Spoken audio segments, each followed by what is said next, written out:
Hello, everyone. You're listening to the Socially Desi Show, the podcast that motivates you to live, create, and inspire. If this is your first time here, welcome. On our show, we discuss tips and strategies with our guest speakers on how to tackle problems related to personal growth, mental health, relationships, business and entrepreneurship, and health and fitness. So hit that subscribe button and go check out our website at sociallydesi.com for more of such content. Today, I'm joined by Tanuvee Agarwal. She is the CEO and head chef at Atticus. Now, Tanuvee, welcome to the show. Welcome to Socially Desi. Thank you so much. I'm happy to be here. It's a pleasure. It's a pleasure, Tanuvee, to have you on the show today. So, Tanuvee, why the name Atticus? Tell us a bit about the background story of Atticus. So you got right in with the questions. Atticus has a couple of meanings. So the first and most prominent one would be Atticus Finch from To Kill a Mockingbird. So his character inspires it inspires wisdom and holding on to your point of view. And then Atticus is also a philosopher. He's a Greek philosopher. So it just shows that creativity has no bounds. You can be a thinker, you can be a creator. It's all about just tapping into your own potential. Wonderful, so that was the name. Yeah, it sounds really interesting. And this is the reason why I wanted to ask you the reason behind the name, before we even start the episode. So that's really interesting. So Tanuvee, to our audience who may not be aware about you, why don't you tell us a bit about your professional journey so far? Yeah, for sure. So far, it's been a very interesting journey. Before I start, I want to just give a heads up. I'm still pretty young. I'm 25.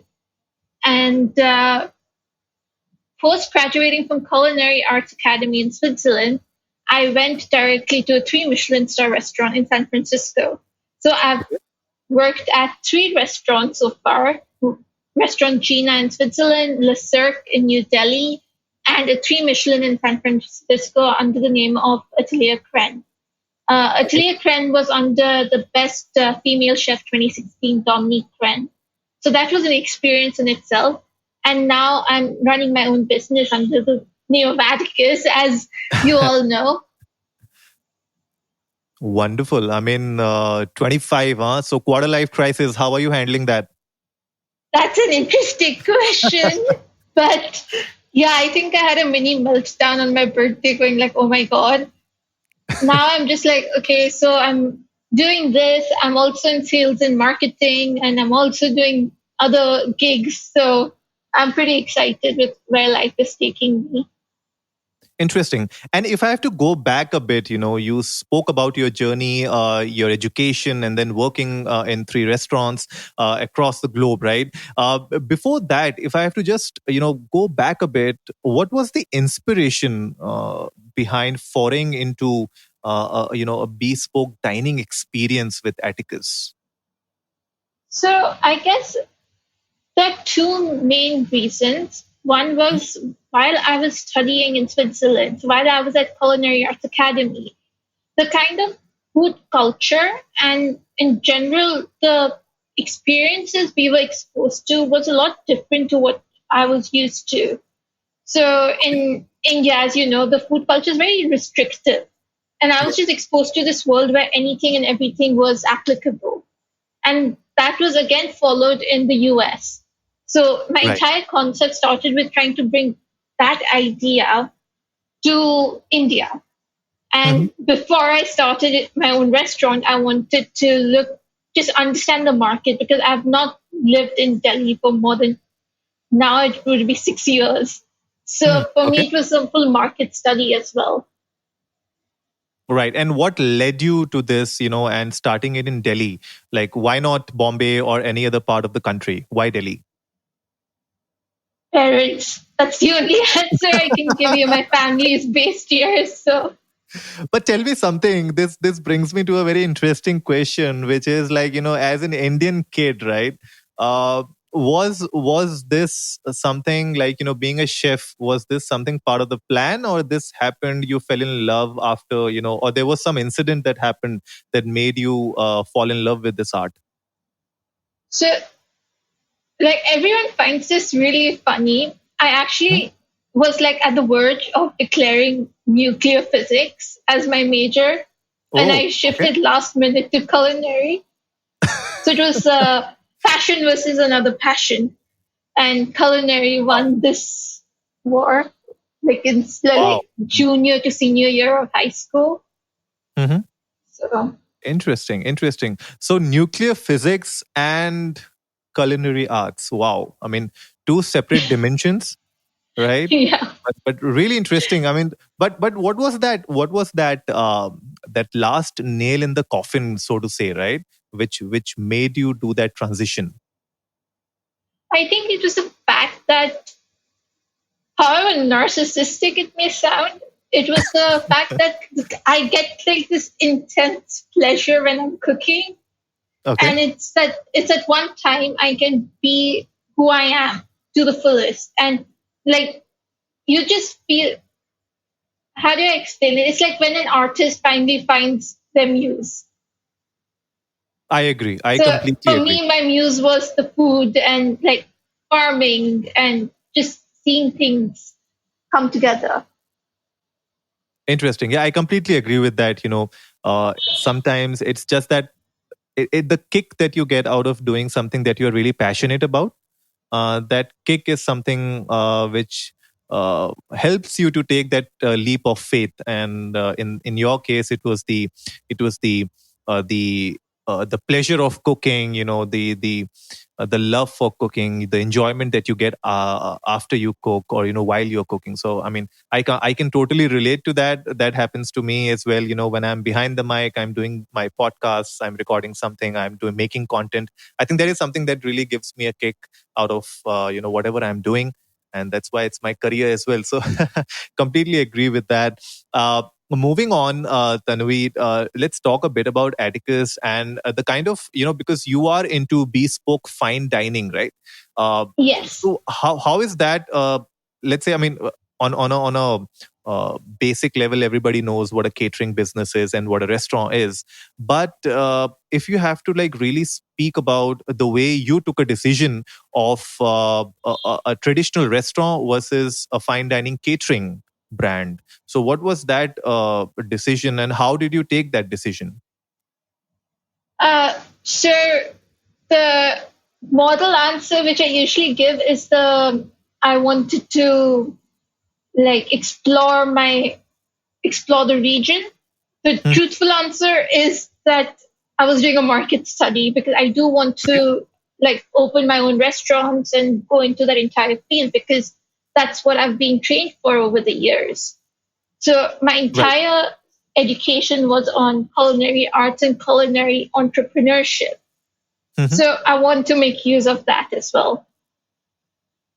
Interesting.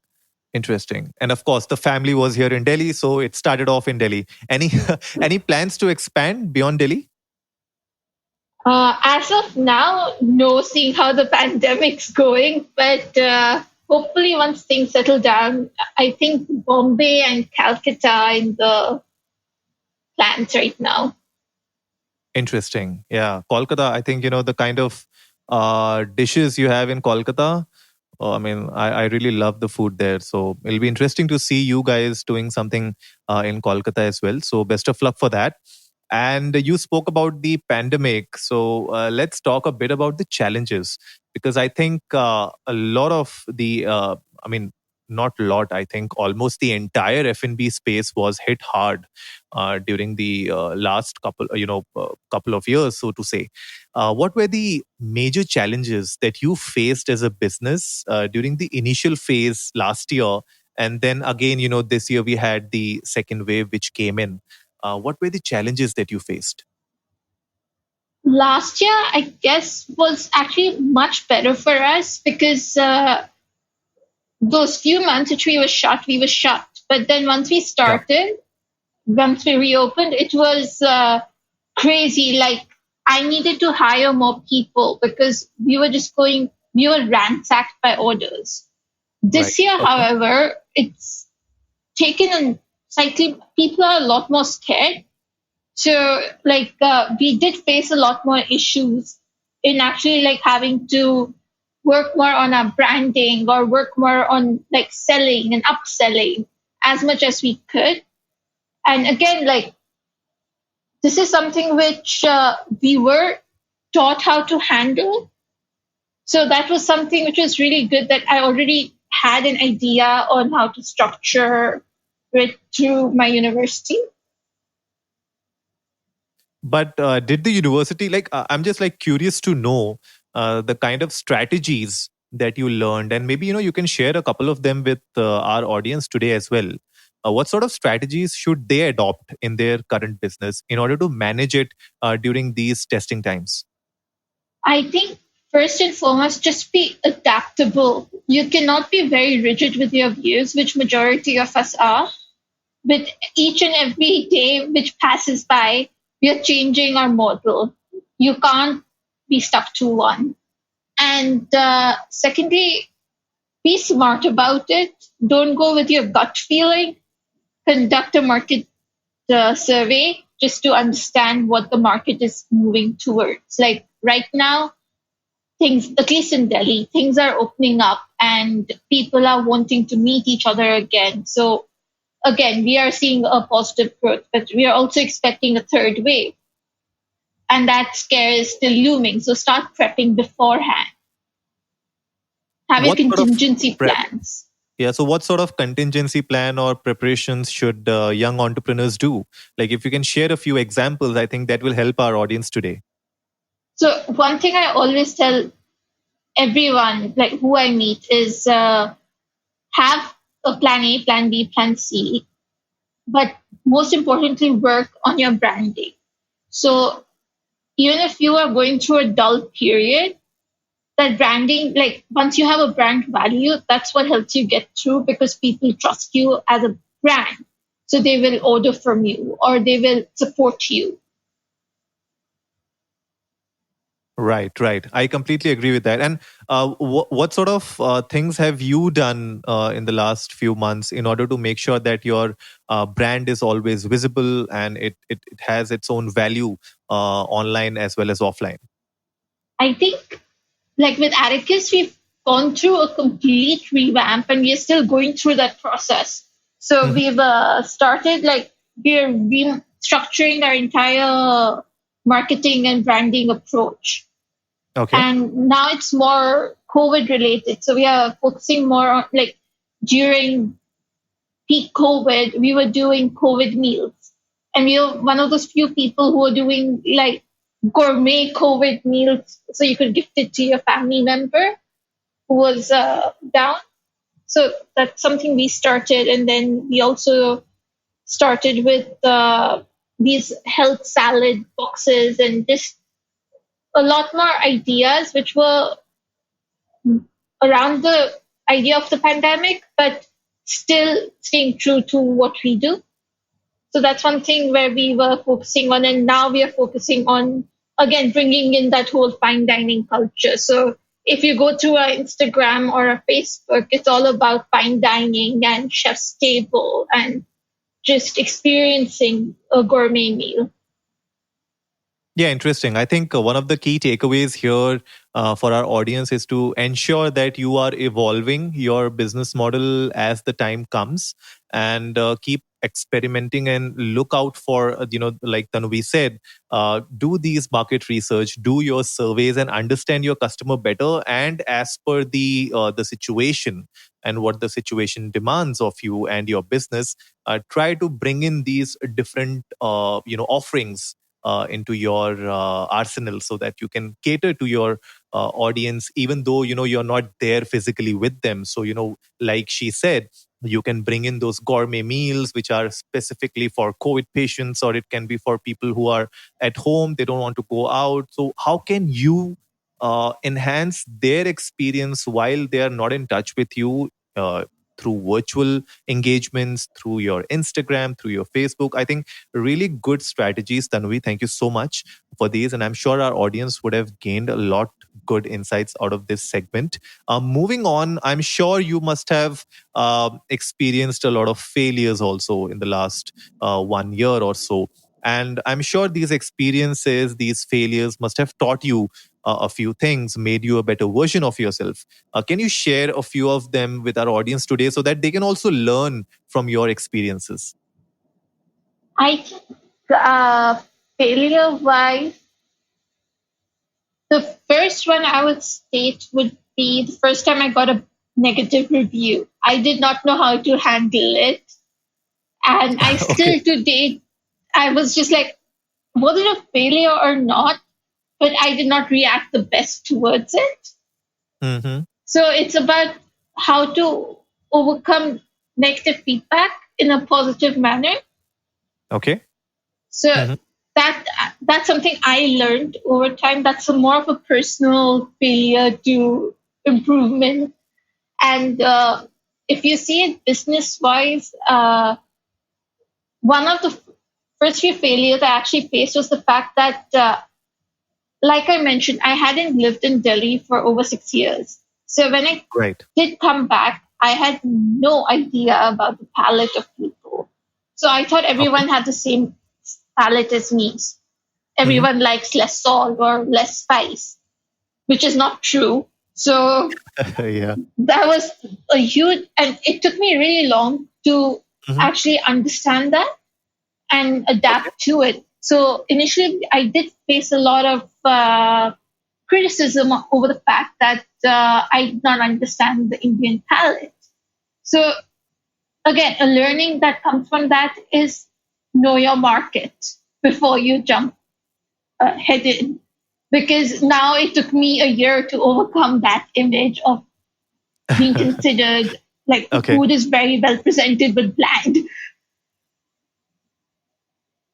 Interesting, interesting. So, do you also do some sort of like a fusion dishes with your menu, or how do you go about catering to the different palates of your customers? So we're completely bespoke usually whenever we are doing a higher end event. And Mhm. for that purpose, what we've started doing is actually sitting down with clients and understanding their taste, what they like. We'll ask for references of restaurants or of dishes they like and where they ate it. Uh, Another thing is you have to. However much I hate doing this, you have to venture into that whole modern Indian field. So Yeah, that's true. that's something. Yeah, that's how Delhi is. So you have to Yeah. be in a fusion field where people are still comfortable. So it's baby steps. You push them a little to understand what you want to introduce, but also give them what they want.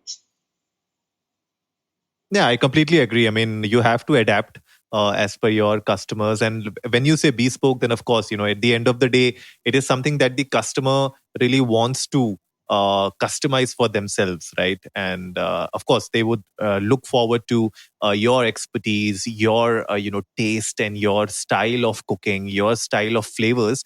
But at the end of the day, yeah, somewhere or the other, as Indians, we want things that we have always enjoyed, and we want something or the other to be involved during those tastings, or maybe having that curated menu.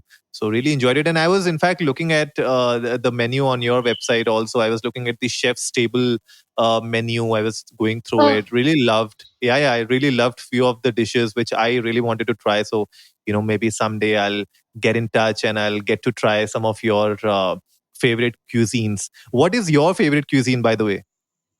mine, hands down, is Latin American.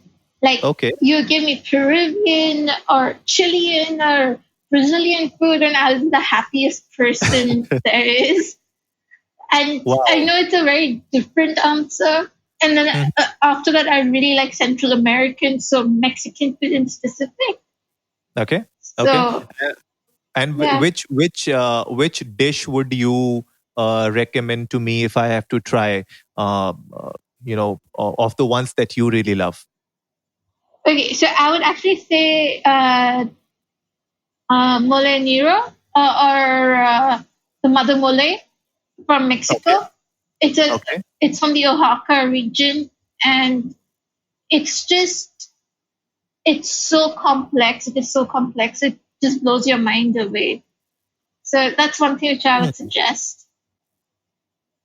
Okay. Mole madre. Okay, I'll definitely have a look Mole at it. Nero. Mira. Okay. Nero. Yeah, so it's like Mi- a black mole in Okay. English. So Oh, you also nice. call it the mother mole. Oh, nice, nice, nice, nice. I'll definitely have a look at it, and I hope I get to try in your restaurant soon. Whenever whenever you're like nearby, stop by. We love making it in our kitchen. So For sure, for sure. And Tanuvee, just as a takeaway from the episode, what are the final thoughts that you have and tips that you can share with aspiring entrepreneurs who are, planning to get on board the entrepreneurship and start their own F&B space? I'm talking from my experience, and Hmm. this is something which can be interpreted both ways. So please don't hate me for it, but this is from my experience. Uh, First thing I would say is if you're planning on starting your own thing, don't go in blind. Please get an education and please know what you're doing.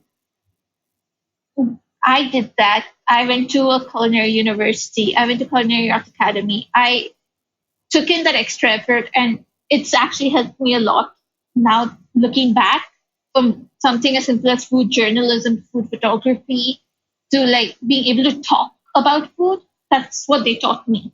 And then apart from that, I would say it's important to always focus on your business plan and modeling. And then you have to know the difference between innovation and creation. I love saying that line, but one can be innovative, but to actually create what you innovate is hard. So True. you have to persevere, be pragmatic, and that's all I can say about the entire process. No, that I completely agree with that. I mean, going in blindsided is just asking for trouble. And sometimes what happens is people get into a business without doing the due diligence beforehand. And even though they get a good run in the start, but they don't really sustain for a longer period of time. And that is where a lot of startups, especially in India, more than 40% startups, they fail because of, not preparing for the right kind of business plan, the right kind of business model, the right kind of uh, Exactly. industry. So, yeah, I completely resonate with what you're saying. And I'm sure our audience today would have gained a lot good key takeaways from this episode. Guys, go check out Atticus Foods on Instagram as well as atticus.co.in. We will put the links in the show notes below. So go check them out. And if you want to book them, please book them up. We'll put down all the links that you can get for Atticus down in the show notes. Thank you so much, Tanuvee, for being with us on the show today. I really enjoyed it, and I'm looking forward for that dish. Yes, whenever you're in town, and I'm looking forward to actually meeting you, like once this pandemic settles. For sure, for sure. I'm in Delhi itself, so Oh, I'll perfect. So definitely we have come. to book a mole theme, a Mexican meal. Yes, yes, we do, we do. Thank you so much, Tanuvee. Okay, thank you so much. Bye. So that wraps it up for today, folks. If you liked the episode, give it a big thumbs up, share it with your friends, and let's go viral. Remember, our weekly podcast features episodes on personal growth, mental health, relationships, business and entrepreneurship, and health and fitness. We would love to have Tanuvee on our show again in the future to talk about the delicious world of gourmet meals. So, if you haven't yet done so, hit that subscribe button and go check out our website at sociallydesi.com. And as always, before I sign off, remember, life is black and white and everything in between.